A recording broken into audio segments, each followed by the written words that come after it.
Welcome to Money Convos, where we discuss personal finance and investment tips. We are committed to helping people create wealth and achieve financial freedom. Follow us on Twitter, Instagram, Clubhouse, and Facebook, and subscribe to our YouTube and podcast. Alright then, let's head into today's conversation.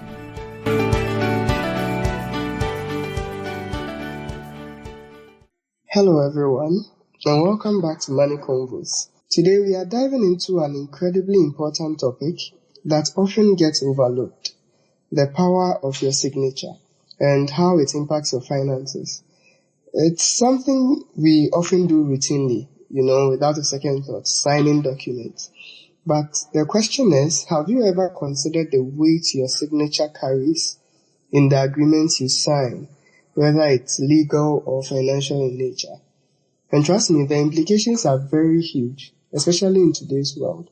So we are here to unpack some of these implications for you to understand why you must understand the power your signature has and whatever you are signing on. And as always, I've got my co-host Adam with me here to dig deep into the discussion. Hi Adam, how are you doing? Hello Dennis, I'm doing good. Yourself? I'm doing great. Hope you had a nice day. Yeah, you can't complain. Okay, thank God. Alright, let's jump right into the conversation then.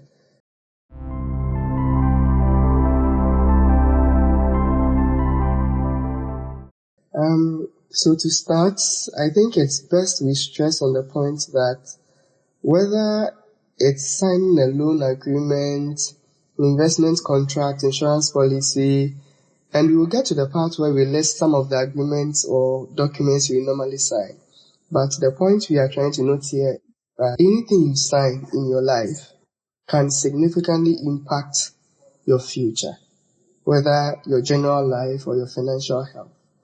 And I think the question to you, Adam, would be that in your experience, why do you think people often overlook the importance of carefully reading some of these documents before signing them?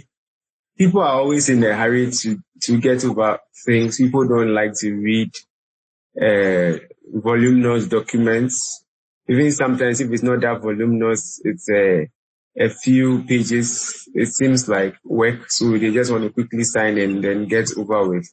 Sometimes too, especially in the case of, let's say, you need to sign some agreements and then something will be passed on to you. Maybe it's like a loan. You sign something and then they'll process it and you have your loan. So you are in a hurry. You need that. You want that money so quickly, or it's a tenancy agreement or some maybe transfer of an asset from one person to you or something.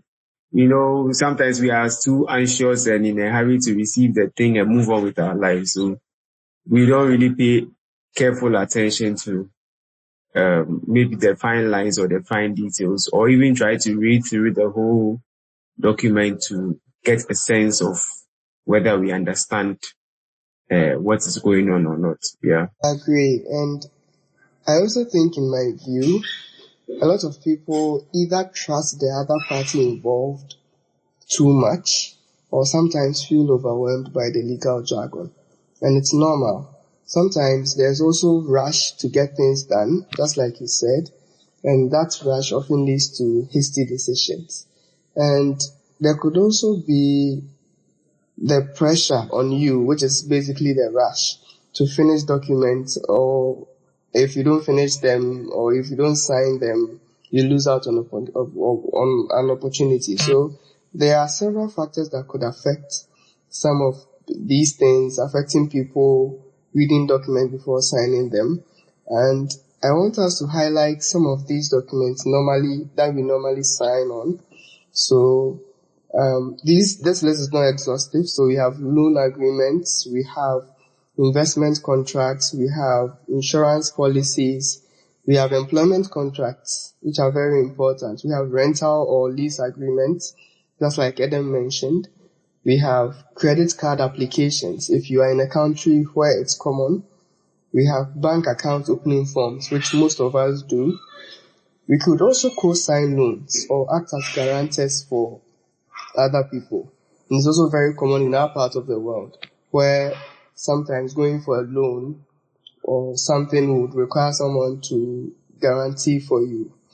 And I think I would want us to highlight the significant implications these agreements have on us. So, for instance, when you take loan agreements, there can be a lot of implications on you, because once you sign them, you are legally obligated to repay the loan according to the terms specified. Also, when you default on the loan payments, there can be effects on your credit score if it exists in your jurisdiction. There can be interest payments. There can be default provisions that may affect you.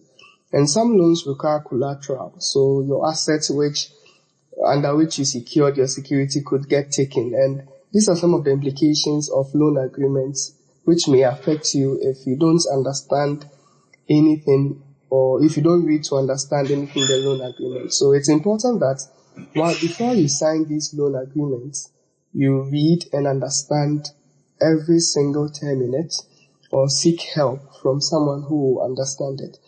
I don't know, Adam, if you have any thoughts to share on that.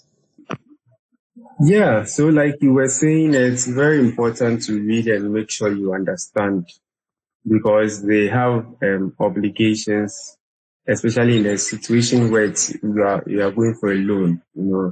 There are obligations that are on you. Once you've signed off on it, that means that there may be payment schedules you have to follow. There may be penalties that may come out as a result of missing a particular schedule, or as a result of checking your responsibility. Also, by signing on, you have exposed yourself to some kind of risk. You the one signing up to, you also expose yourself to kinds of risk, in the sense that you risk not being able to pay. You also risk, or now you have taken on interest payments in a certain sense. Like, for example, if there are regular interest payments you have to pay, it comes upon you once you have signed on.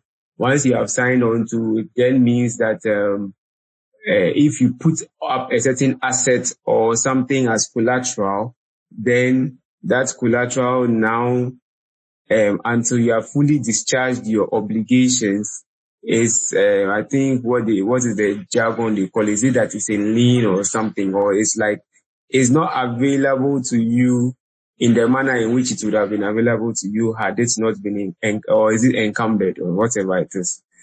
So it's all these things come into being or come into play the moment you have signed onto the contract, in this case, a loan contract. So it's important to understand what risks you are being exposed to, or what obligations are being imposed on you once you have signed up. So that goes back to the point. We can't say it or oversee it by saying that you really need to understand what you are signing on to, because that is the whole point.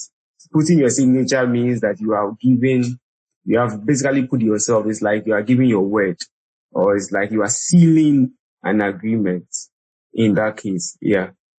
I agree with all the points mentioned.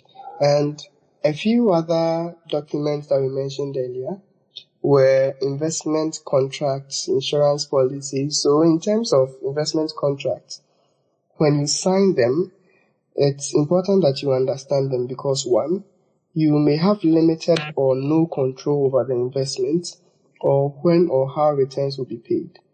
And in some cases too, you may share in liabilities or debts if investment is structured improperly.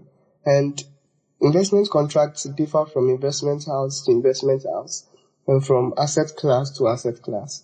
So it's important that before you append your signature to any investment contract, after your investment advisor has explained the terms to you, you have to take your time to understand them yourself, and before you sign them. Another one is also the insurance policy. So insurance policies come in many forms. So you may not be covered for all events. And sometimes claims may be denied for certain conditions, or if the fine print plus the document is misunderstood. And sometimes in some insurance policies, failing to pay the premiums for a certain period of time can result in the cancellation of your coverage. So this is the impact it can have on you. It can have on you if you sign some of these contracts or policies or documents, and it's important that you understand them before you sign them.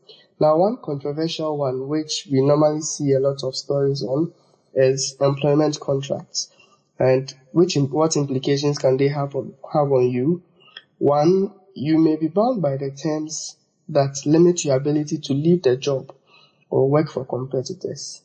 Example could be non-compete clauses. And sometimes we see that our labor law says that before you leave an employer, you have to give a notice of, I think, 1 month. Some companies have this more than 1 month, and so if you don't read them carefully and then you assume everybody follows the labor law, you may be affected by some of these terms. There are also some benefits and protections you are entitled to, which should be in your contract before you sign. And if you sign them without negotiating for some things or benefits or protections you're entitled to, you'll be bound by the ones which are in the document.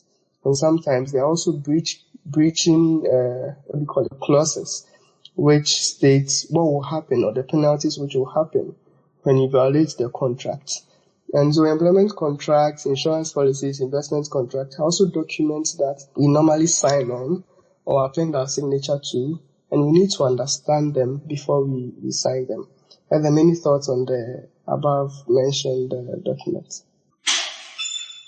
Yeah, like you were saying with regards to the insurance, the specific coverage, what are the exclusions, what is covered and what is not covered, what are your premiums, what does the policy say concerning if you miss a premium a certain number of times, what does it mean for your coverage? All those little things. And even the information you are providing us at the time of signing on to, is it clearly accurate? Because most of the time when you sign under these things, you most often there's some form of declaration that seeks to say that to the best of your knowledge, all the information you have provided is true and accurate. So how sure, you have to be sure that all the information you have provided, there are no mistakes in them. Okay, that will cause a problem later, because once you have signed on to it, you are attesting to the fact that what you have written or what you have filled in is true, is accurate. You see, so if some years later, normally these things will spring up years later. Some years later, there's an issue, and now you want to make a claim, or you want to go for your investment or some on maturity or something. Maybe you have some people who are smart, and then they figure out some errors on your part or something on your part which could invalidate your claims. Then you'll be found wanting, because once you've signed on to it, you have attested to the fact that everything was true and accurate. So these are some of the things you should look out for to ensure that the information you have provided is actually accurate and cannot be used in future to disqualify or to nullify us, or to kind of put you in a worse off position than you were supposed to have been in. Yeah. Very good points there mentioned, Adam. And so these documents are a must read before you sign. And rent and lease agreements also bring controversial, or are controversial sometimes, because people don't read them before they append their signature. So what is the impact that the rent or lease agreements can have on you? And we discussed the things you should consider before renting in the previous 2 episodes, I think. And we highlighted some of these things, but it's good that we go over them. And so when you append your signature to your rent or any lease agreement, you are obligated to pay rent and follow the landlord's rules as specified in the agreement. And that is why we stressed on the point that you need to read the agreement and understand every term, ask all the right questions. If you don't understand any term in it, ask for professional help or advice before you append your signature. Because failure to comply with the terms, such as if there are conditions around late payments, there are conditions around maintaining the building and all of that, it could lead to your eviction, and sometimes it could be really inconvenient. So it's very important that we understand these terms in the rent agreement before we sign them. And another agreement, or you could say policy or form, that we normally encounter is bank account opening form. So almost everybody has a bank account, and normally you are given a form to fill and sign, and we shouldn't take it as trivial because, one, the things that may be contained in it, like fees and charges that the bank may charge, it's listed in the terms and conditions, but because there are so many, we don't take the time to read them. You don't even glance through, you just sign because you need an account. But you may incur some fees, that's maintenance fees, there could be overdraft fees that could affect your balance. There might be transaction limits on that particular account you are opening. There may be limits to withdrawals, to transfers, and it could affect your ability to access funds. Maybe you are someone that deals with a lot of money. It could affect the limits on transfers or withdrawals within a specific day.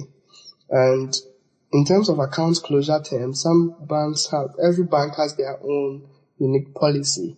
So some banks may reserve the right to freeze or close your accounts under certain conditions. Sometimes the most common one is maybe suspicion of when there's suspicious activity on your account. There may be terms in the agreement where the bank can freeze that account without your consent. So it's important that you understand that all of these, if they are in your bank account opening forms before you sign them, and such that you know which account you are opening. Adam, I don't know whether you have any thoughts or experience with bank account opening forms. Yeah, as you said, most of us, at least for a lot of us who are within a certain sphere in our life, we have accounts. So we've all filled our accounts before. And especially with bank account opening forms, I think that's where it's very important because you notice that when you go to the banking hall, typical practice is that the form is given to you, you fill it there and then, and the customer service official is in a hurry to collect it from you, to process it and work and move on to other things. So hardly do we have a situation where we actually go through, especially the terms and conditions that are at the back there. There have been a couple of times where I have requested from some places to take the form home and take my time and fill, because that's normally what I prefer to do, to take my time and fill it. But I don't know for what reason in Ghana, some banks will tell you that you can't take the form outside of the banking hall, and I've had to have problems with some of them because I like to take my time and read through and understand what is going on before I will sign and then bring it back to you. So sometimes I would come up with an excuse, maybe for those ones where they need to attach a utility bill or something. Then I don't have it, so I have to go. Some of them will say, go, leave it, go and come back, and all of those things. But it's important that we find a way around it to take your time and read through. And then we know exactly what is expected of you. As you mentioned, what is it? Because there are issues to do with when there are suspicious activities on your account.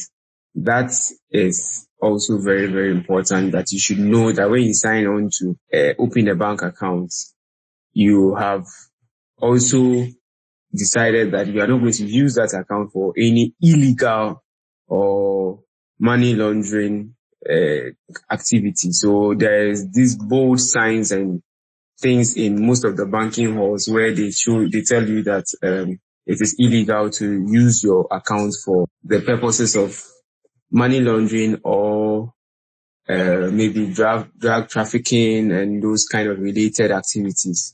So you need to know that, and you need to be sure that when you have an account, and sometimes we have people who have acted as what they call, is it mules or something like that, where you are an unsuspecting person who someone else uses your account to commit an offense, or your account falls in a line of several accounts to try and either wash money and clean it up or something. So you should be very careful, especially when people say receive some amount of money on my behalf to do keep it for me for some 3 months. After this thing, I'll come and take it.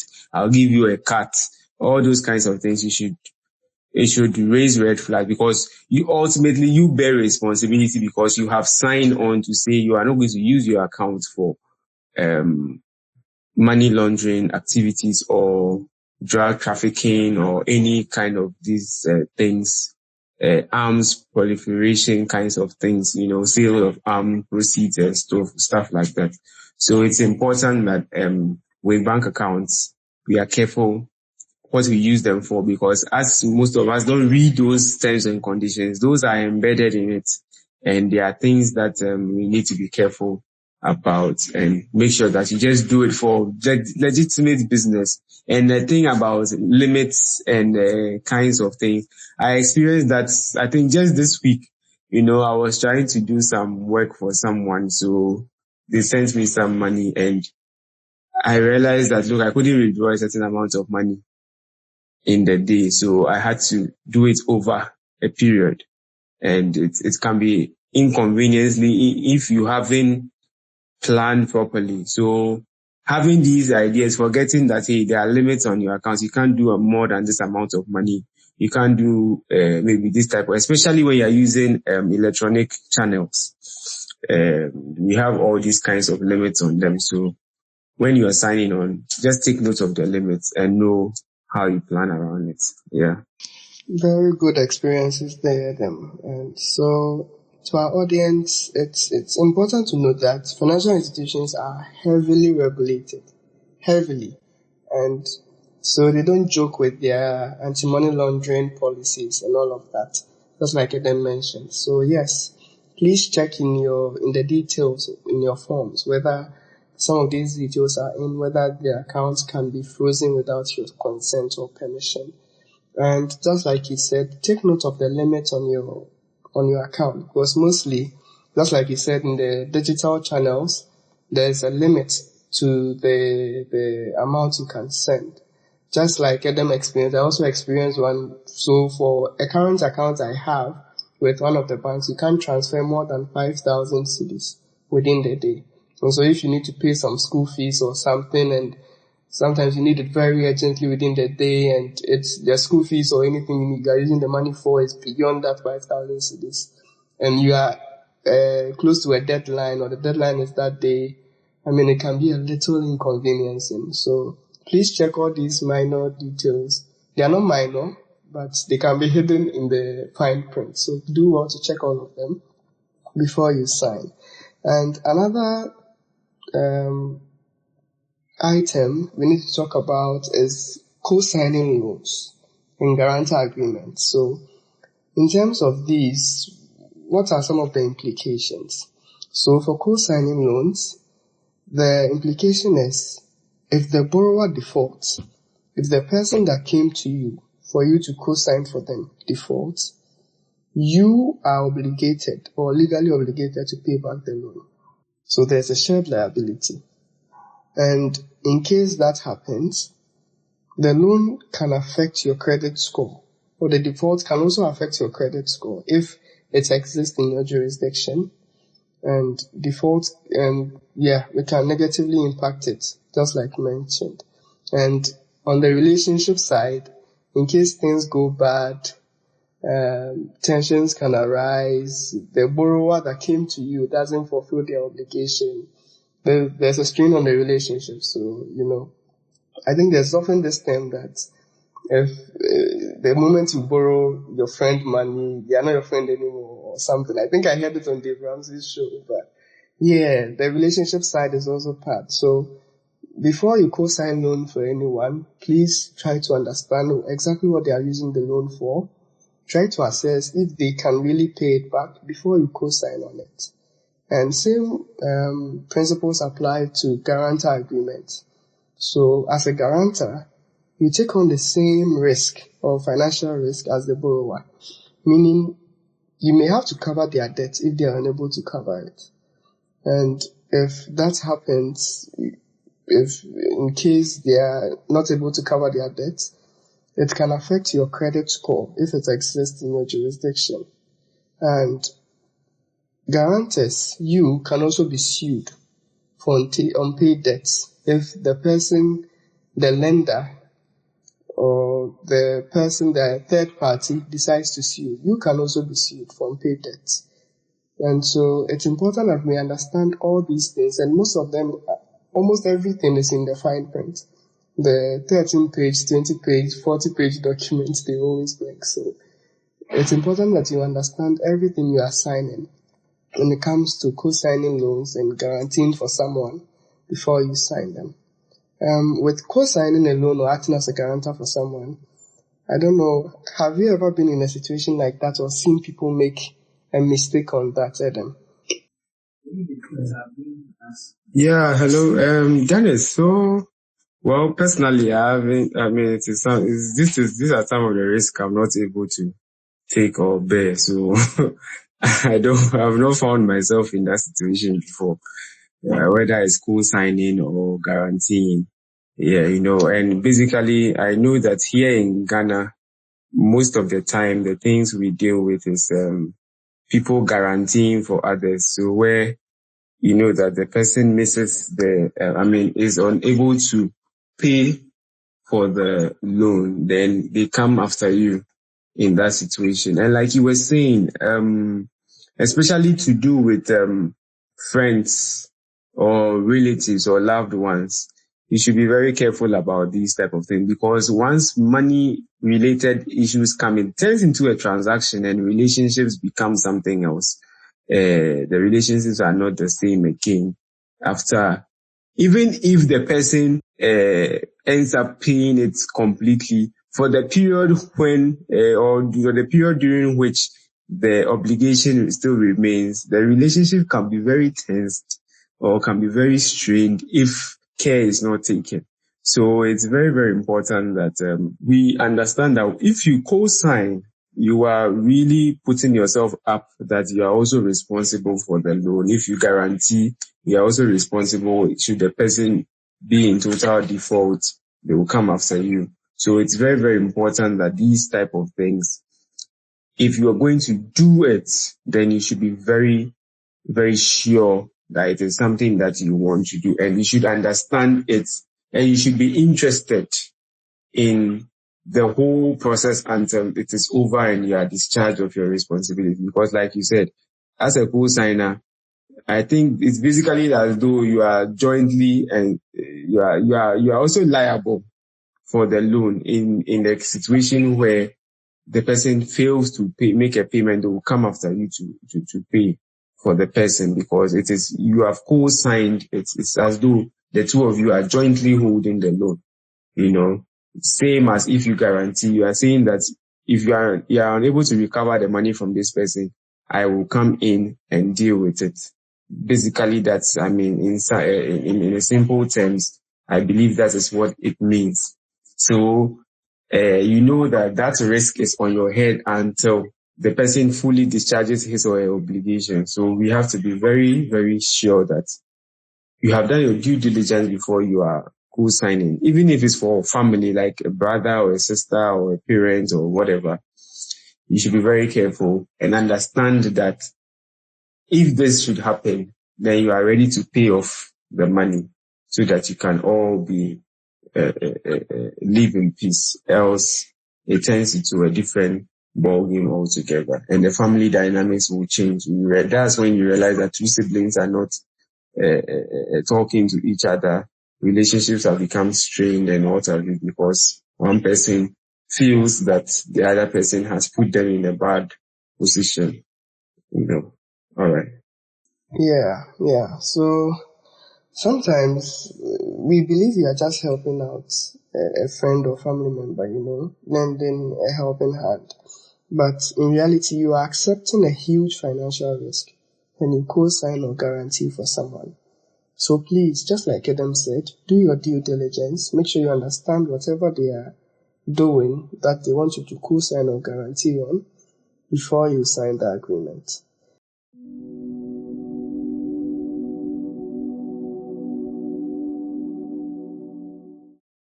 And talking about all these agreements and how we can protect ourselves, there are some simple tips you can do to protect yourself in such situations.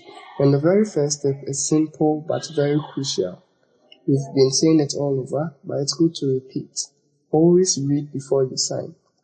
Even if it takes time, understanding what you are committing to is very essential. Secondly, don't be afraid to negotiate when there is the opportunity to. Just because it's a contract and it's presented to you to sign doesn't mean you can't ask for changes. And so if something doesn't make sense, try to negotiate on it. If it doesn't favor you, try to see how it can favor you if there's the opportunity to. I know it's not in every situation that you can negotiate. And just like we've repeated, if something doesn't make sense in the document, seek professional advice. And on getting professional advice, sometimes, just like we've said in previous spaces, people often see it as an unnecessary expense. But the truth is, it's far better for you to spend a little upfront fee for professional advice than to deal with costly consequences later. So please try to do that when you are in doubt or you are conflicted with some of the terms in the agreement you are seeing. And also another thing is to always keep copies of what you sign. A very common mistake we see in our part of the world mainly, because we sign documents and later we can't find the copies. In the case where an action is taken in court or something, you will need to produce a copy. If there's a need to produce evidence that you signed the document and the other party, what if the other party has lost theirs? You need to produce your own copy. So whether it's a digital or physical signature you are pending, always try to have a record in case there's a dispute or something else arises. I don't know whether you have any thoughts on the tips that we've mentioned or any additional tips, Adam. Yeah, I think about the keeping a copy of whatever you sign. It's a very, very, I didn't know, I don't know, I just liked doing that because I knew that, especially in Ghana, all the time there's something that comes up one time and sometimes, so I also like to be consistent in my dealing. So I try to keep copies to try, even though, yes, I try to remember that, okay, the address I used, is it consistent throughout? Sometimes I forget whether did I use my postal address or did I use a house address, or did I use a previous address from where I was staying or something, those type of things. I want to keep consistent things. So I tried all the time to keep copies of these documents. And I didn't know until one time when I was talking to a lawyer about something, and then he encouraged and said, look, it's a good thing. Make sure you always keep records of whatever transactions you deal with. You never know when things go south and then a case comes against you. And sometimes the things they use to win cases in court is very interesting. When they tell you, you'll be surprised. Sometimes just even ordinary pictures and what have you. So a case can be made with so many things, but if you don't have anything, because evidence is the name of the game.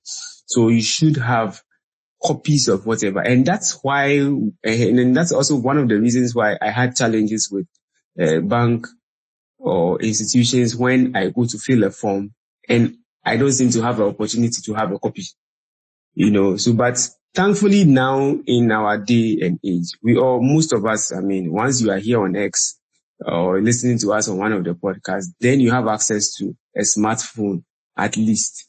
So if you won't get the opportunity to go and run a physical photocopy or something, at least you can make a scan of it. Most of us have scanning apps on our phones, or even just take a very clear picture, a very, very, very clear picture where everything that is captured on the page can be seen and read well, including where you have signed, dates, everything, capture everything, back it up somewhere on the cloud, name it nicely, and let it be there. Whenever there's an issue, that once I go up onto this thing, I can pull it out, and then you make your case that you need to make your case about. Okay, so it's very, very important about keeping records. I can't say it enough. And like you said, in our part of the world, it's a big deal. It's a very big deal. So when there's an issue, most of us are found wanting. But we should be able to keep records of all these things, because sometimes issues do come up, and then these are the only things we can hold on to be able to get our way out of it, and then we find ourselves on the right side. So, and like you also said, you cannot overemphasize reading through, understanding, and where you think you need to get, or not even where you think, especially with a contract where your signature has to go under it, it's advisable all the time to ensure that a professional has read through it. And sure, if it is something to do with insurance, you should run it by one of these our insurance people, to a friend of yours or someone who is a professional within that circle, to explain some of the jargons or the terms to you. If it is something to do with investment friend is there. They help us with all these investment terms and everything, ideas and investment advice. If it's something to do with mortgages or what have you, speak to those who are in the financial sector, the banking is a mortgage experts, real estate experts, what have you. Speak to these people. If it's land related, speak to the people who understand. And in general terms, once it's a legal document, let a lawyer have a look at it, a second look at it, to explain to you before you put your signature under it, because by doing so, you are binding yourself to future litigation should things go wrong. Yeah. Thank you so much for sharing your personal experience with us, Adam. I think it's a very insightful one. So just like Adam said, the lawyers will always tell you to keep copies of everything. They keep copies of everything. So in the case where, as he mentioned, you are not allowed to take a document out of a banking hall, try to take a very clear picture of what you are signing, of every single page. Or if you have the opportunity to scan, you can scan it and back it up somewhere. There's Google Drive, there's OneDrive, a lot of cloud opportunities. You can keep it on your hard drive if it makes you feel comfortable, but please make sure it's a safe place that you can recover when you need them. And also the point about reading before signing, it can't be stressed enough, and we've said it multiple times in the episode. You need to read before you sign. Just like in Adam's case, whether it's a lawyer or financial advisor, get help if you are unsure of the terms in your contract. And also another very critical point, never feel rushed into signing anything, especially when there's no deadline. So once you have time to review a document, never feel rushed. No matter the amount of money or something that will flow to you, always try to read the fine print before you sign. And just like we emphasize now, keep copies of all your signed documents. You never know when things may go south. So have a copy of whatever you have signed. If you haven't already, from now, try to make sure you have a copy of whatever you sign, whether it's physical or digital. And also ask questions. If you don't understand anything, please ask.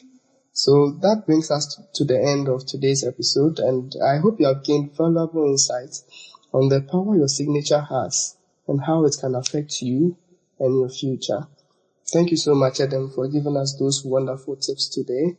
And to our listeners, although it's important to consult your financial advisor when you don't understand any financial terms in the document you are signing, it helps when you understand some basic terms yourself, Sometimes there's absolutely no cash to hire someone. And that's why we have these episodes every single week to educate you on some basic financial terms and how you can use your money, your personal finances to your advantage. So please try to tune in to listen every week. Follow us here on X, Instagram, Facebook. Just type Money Convos. And you can replay any of our conversations on Spotify or wherever you listen to your podcast. Or you can even come back here on X to listen to us. And we also have an investment friend for you. So the next time you're on Instagram, search for investment_friend. And there, Sarah and Mimi will help guide you on your journey to financial freedom. So please do not hesitate to reach out. Thank you so much for tuning in, and we will catch you at the same time next week. Thank you so much, Adam, for tuning in. Bye-bye.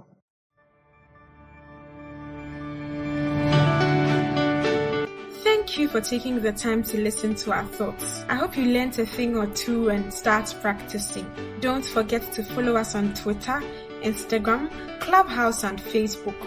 And subscribe to our YouTube and podcast. Do tell a friend about Money Convos so we all become wealthy together. Talk to you soon. Bye.